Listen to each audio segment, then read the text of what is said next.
Alors, dis-nous vraiment qui tu étais, par quoi tu es passé, comment Dieu t'a attiré à lui.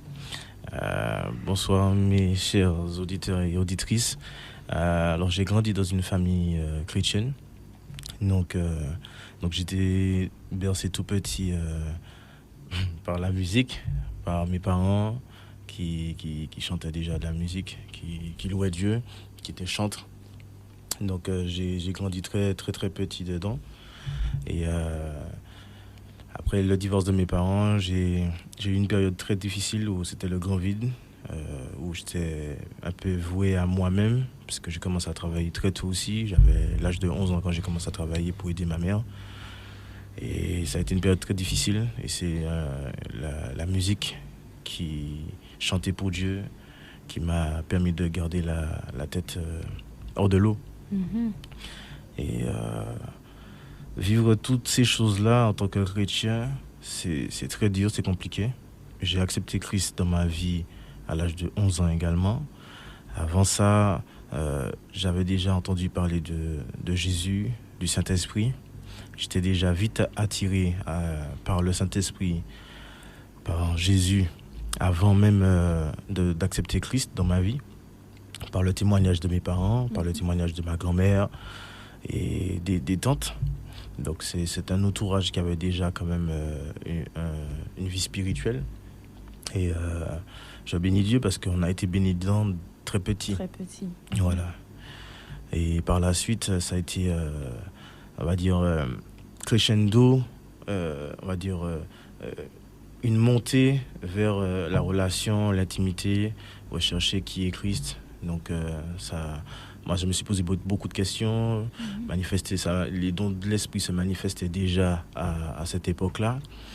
Et au fur et à mesure, je commence à grandir. Et donc j'ai continué à cheminer avec Chris, avec mon cousin Speech qui est présent parmi nous. On a commencé, on faisait déjà un peu de musique ensemble. Et j'ai été vraiment très attiré par la musique un peu plus de notre génération. Donc il y avait du reggae dancehall. Mais moi j'ai toujours été bercé par ma famille avec différents styles de musique. Et donc en fait quand on a commencé, surtout lui, c'était plus un peu militant. Enfin, c'était que voix militant, c'était vraiment underground. Donc en fait on dénonçait un peu ce qui se passait dans la société. Et au fur et à mesure, on s'était dit mais pourquoi on ne chante pas pour Dieu directement? Pourquoi on ne fait pas remonter ce qu'il y a dans le cœur pour notre Dieu, pour notre Seigneur? Et ça a commencé de là. Il a commencé à faire un premier chant qui s'appelait Priez bon Dieu. Ce jour-là, ça m'avait beaucoup marqué. Et depuis là, en fait, on a ressenti qu'il fallait vraiment œuvrer pour Dieu. Et c'était très compliqué à cette époque-là parce qu'on ne pouvait même pas chanter aujourd'hui comme on chante là aujourd'hui, parce que ce n'était pas bien vu. Et voilà, je ne vais pas entrer forcément dans les détails ce soir, mais c'était compliqué. Aujourd'hui, on continue ce cheminement-là grâce à Dieu. On n'a pas abandonné, on n'a pas lâché l'œuvre pour laquelle le Seigneur nous a appelés. Mais bien avant ça, je suis passé par une phase où vers une certaine... j'avais 18 ans à peu près, 18 ans, 19 ans, je suis parti en métropole après avoir eu mon obtention en boulangerie. Je suis parti pour pouvoir monter mon entreprise et tout ça. Et malheureusement, ça ne s'est pas passé comme j'aurais souhaité. Donc je suis entré à l'armée. Et il y a deux personnes qui ne se connaissent pas forcément, donc le grand frère de Speech, qui s'appelle Magnet Timil. Avant d'entrer à l'armée, il a prié pour moi, il a dit tu seras une lumière parmi les ténèbres. Il y a une amie à ma mère qui s'appelle Marlette, qui lorsque j'étais tout petit, a pris soin de moi. Lorsqu'elle priait, elle disait tu seras une lumière parmi les ténèbres. Donc c'était deux mots, deux phrases qui m'ont vraiment marqué avant que j'entre à l'armée. Et qui t'ont suivi aussi. Ouais. Et ça m'a vraiment chamboulé. Et quand j'y suis entré, les premières années, j'étais fervent. J'avais ce cœur pour Dieu. Et au fur et à mesure que je rentrais, puis on était moins disponible pour la maison, pour l'assemblée, même la vie spirituelle même, je commençais à devenir froid, je buvais beaucoup, je fumais. Donc j'ai vécu un passage très très très difficile. Et des fois, en fait, on se réunit dans l'assemblée, parce que des fois, quand j'étais pas de garde ou quoi que ce soit, mais quand je retourne, je me dis, c'est bizarre, hein. Seigneur, tu utilises chacun, et il n'y a aucune personne qui vient me voir qui me dit, mais mon frère, ça va, comment tu te sens, ça va, etc. Donc, tu t'as dit, mais est-ce que tu es seul face à tes problèmes? Donc, je me suis retrouvé un petit peu dans cette même phase que Job, à vivre une situation de plus en plus difficile parce que j'ai vécu le racisme, on tabassait les gens, j'ai vécu plein de choses comme ça qui ont fait que j'entendais des voix de suicide où j'avais envie de me suicider, de me tuer, même des envies de meurtre. Où j'avais le matin, à 3h du matin, mon épouse, elle me voyait en sanglots. Je me réveillais en sursaut parce que je repensais à ce chef qui voulait vraiment à tout prix persécution. Le matin, tu te réveilles, tu arrives au travail, va te suicider de pont, des trucs comme ça. Et même au fond du gouffre, je priais, je disais, Seigneur, délivre-moi de toutes ces choses-là, délivre-moi de toutes ces choses-là, délivre-moi de toutes ces choses-là. Je criais à lui, c'était vraiment l'angoisse. Et au fur et à mesure des années, je demandais à Dieu de me changer. Donc Dieu a béni parce que j'ai fait une demande de réorientation. Donc j'ai changé j'étais cuisinier, je suis passé de cuisinier à magasinier. Et lorsque je suis arrivé au magasin du corps, il y a eu comme une libération. Mais c'était pour un laps de temps parce qu'ils avaient la même dynamique que les anciens chefs que j'avais. Et je demandais à Dieu, c'est pas possible, tu me fais quoi là en fait, c'est pas possible. Je me demande, en fait, et c'est pour ça en fait que je dis, en fait, lorsqu'on prie, Dieu répond, mais il y a un cheminement, il y a un processus, il y a une disposition de cœur, il y a tout ce renoncement de soi afin que lui, il puisse faire son entrée, qu'il puisse prendre toute la place qu'il est due.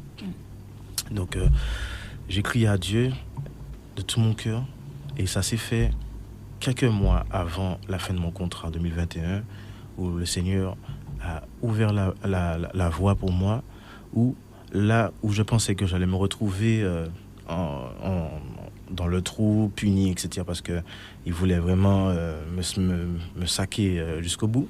Le chef de corps avait des dires à mon sujet. Il a dit, mais je ne comprends pas, son dossier est impeccable, il n'y a pas de problème, il n'y a pas de ci, etc. Mais pourquoi vous êtes derrière lui? Non, etc. Et il s'avérait que le complot qui a été dit, il y a une sanction envers les chefs qui étaient derrière moi. Donc j'ai dit, Seigneur, je te glorifie. Mais ça a été difficile pour moi, la reconstruction, même dans la foi, parce que je me sentais brisé. Donc j'ai déménagé, je suis reparti en région parisienne chez le grand frère de Speech, Emmanuel. Et de là, il y a une reconstruction dans la foi. Une reconstruction de se ressentir en phase avec Dieu, avec le Saint-Esprit. J'avais besoin de ça. Et militairement parlant, c'est pas que on ne veut pas faire les deux. C'est compliqué. Quand on a une vie de famille, tout ça, donc il faut être constant. La constance en Christ, c'est très difficile, mais c'est pas impossible. Donc aujourd'hui, je peux dire que je m'ai sorti de toutes ces choses, donc les voies de la dépression, etc., parce que j'ai prié pour ça. Je me suis senti entouré, accompagné. Et donc je peux dire gloire à Dieu à toutes ces choses, pour ce souffle nouveau, je vais dire. Je peux dire, ouais. C'est ça. Mais justement, en fait, par rapport à l'accompagnement, puisque tu priais un moment, tu te trouvais un peu seul, en fait. Oui. Mais après, le Seigneur a mis des personnes sur ta route, ou ça a été tes proches, ou comment ça s'est passé, en fait? Ça a été surtout mes proches.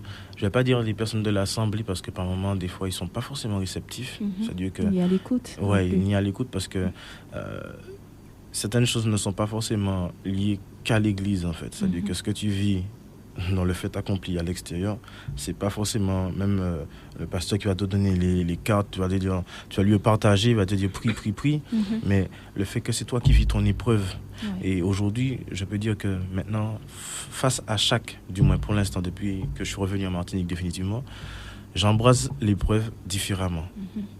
Donc il y a une certaine paix qui se met en place dans mon cœur. Donc, je pense que le Saint-Esprit met cette paix en moi. Amen.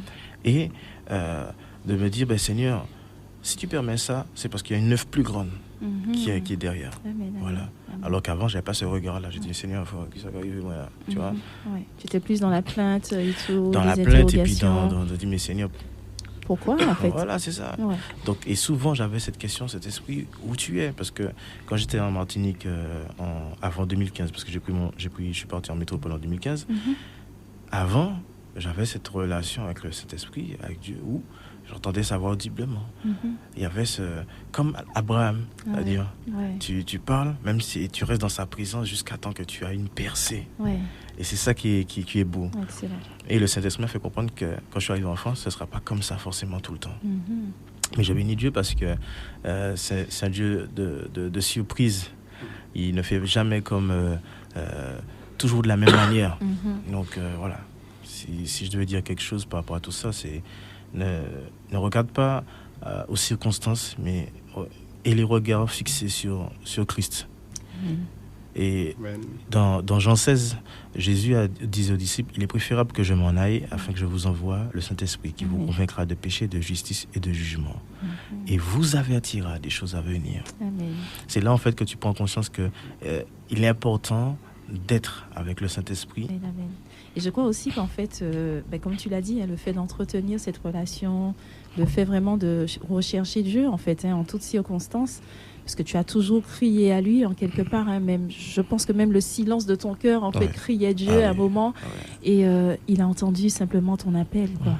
Il a entendu cet appel, et je crois que la maturité spirituelle aussi en fait te fait voir différemment les épreuves.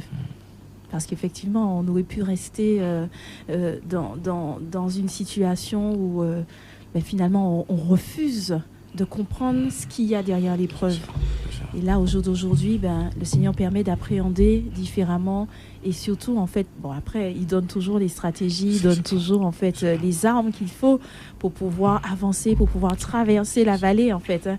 Donc, je ne peux que bénir Dieu pour ta vie. Alors, speech, on y va, du coup. Alors, je vais te laisser la parole, Emmanuel. D'accord. Donc, qu'est-ce que tu as envie de nous dire?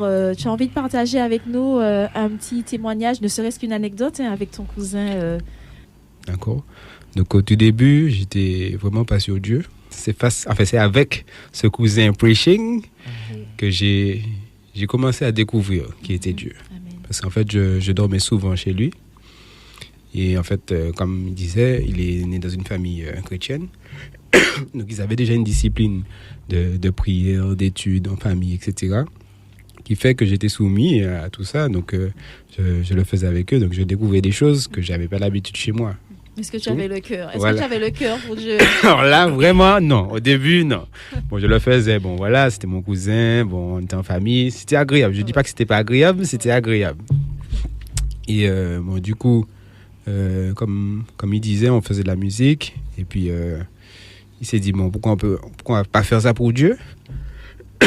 Donc, excusez-moi. Donc, j'ai décidé de faire un titre. Donc, comme il disait, prier bon Dieu.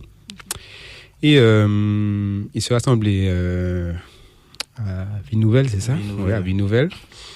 Et un jour, je l'ai accompagné. Donc, mon premier jour, je suis visiteur. Et là, en fait, c'est là que tu vois que Dieu, il est au contrôle de tout. Amen. Alors, je suis là, je suis assis. Et là, la femme du pasteur, ce jour-là, elle reçoit quelque chose. Et elle me pointe du doigt. Elle me dit, toi, viens. Donc moi, comme je suis visiteur, je me dis, c'est pas moi qui parle. Donc je regarde derrière, je regarde sur le côté. C'est toi. Elle dit, oui, c'est bien toi, viens. Je me dis, mais qu'est-ce qui se passe? Donc je me lève et tout.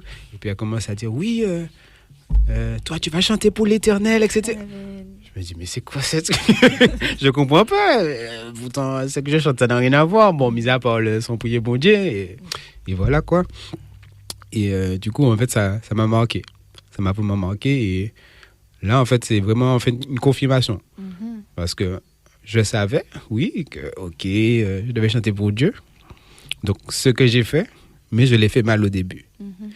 En fait, j'ai commencé à chanter pour Dieu, mais je ne vivais pas. Je ne connaissais pas Dieu. Pour moi, c'était un inconnu. Enfin, même si j'étudiais la Bible quand même pour savoir quoi chanter, mais de ma vie même, je ne savais pas qui était Dieu. Tu n'avais pas fait de rencontre, en fait. Voilà, exactement. Avec lui, c'est ça. Qui fait qu'après, dans mon cheminement, ça allait vers le bas. Hein. J'ai commencé à boire aussi, à fumer. J'avais comme rêve d'être proxénète. Donc, c'est vraiment entré, on va dire, dans le dark. Jusqu'au moment où je me disais, bon, si Dieu, tu existes vraiment, fais-moi arrêter tout ça. Et puis basta.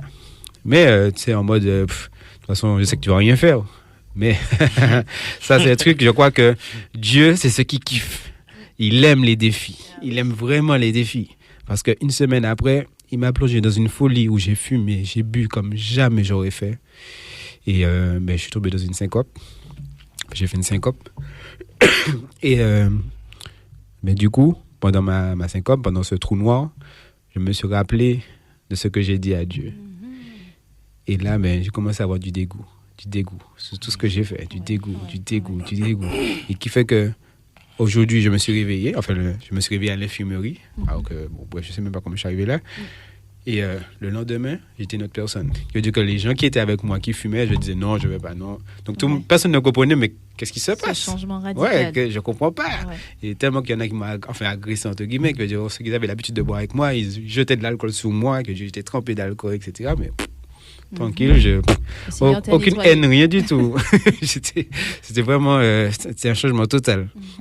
Et du coup, ça a quand même frappé certains qui me fréquentaient et que là, ils ont cherché à savoir vraiment. Et du coup, j'ai dit, c'est Dieu. Il existe. Il existe et tout. Et, qui fait que, je sais qu'aujourd'hui, il y en a un qui suit la voie de Dieu. Donc, je suis heureux, même deux. Gloire à Dieu. Amen. Et du coup, c'est comme ça que ça a commencé. Et j'ai pas voulu arrêter de chanter des chants qui ne sont pas par rapport à Dieu. Parce que je faisais un peu les deux. Et j'ai pas voulu arrêter. Et un jour, où je savais que j'allais faire un son, où je savais que ça allait cartonner, j'étais au studio et là, je reçois un appel d'une fille, en fait, que j'ai eu des relations avec elle pendant que j'étais dans ma folie. Et en fait, elle était tombée enceinte. Et elle m'a appelé pour me dire qu'elle a perdu l'enfant. Et du coup, en fait, là, ça m'a donné un gros dégoût. Et j'ai dit, je ne chante pas ces choses-là. Et depuis, je me suis consacré. Uniquement pour Dieu. Alors, est-ce que tu peux nous fredonner ton petit chant là? Prier bon Dieu, c'est ça? Allez, donne-nous un petit son là. Faut nous prier bon Dieu, louer bon Dieu. Même s'il y a dans la vie une bonne difficulté, faut nous prier bon Dieu, louer bon Dieu. Pour y payer sa bord la vie éternelle, faut nous prier bon Dieu, louer bon Dieu. Même s'il y a dans la vie une bonne difficulté, faut nous prier bon Dieu, louer bon Dieu. Pour y payer sa bord la vie éternelle.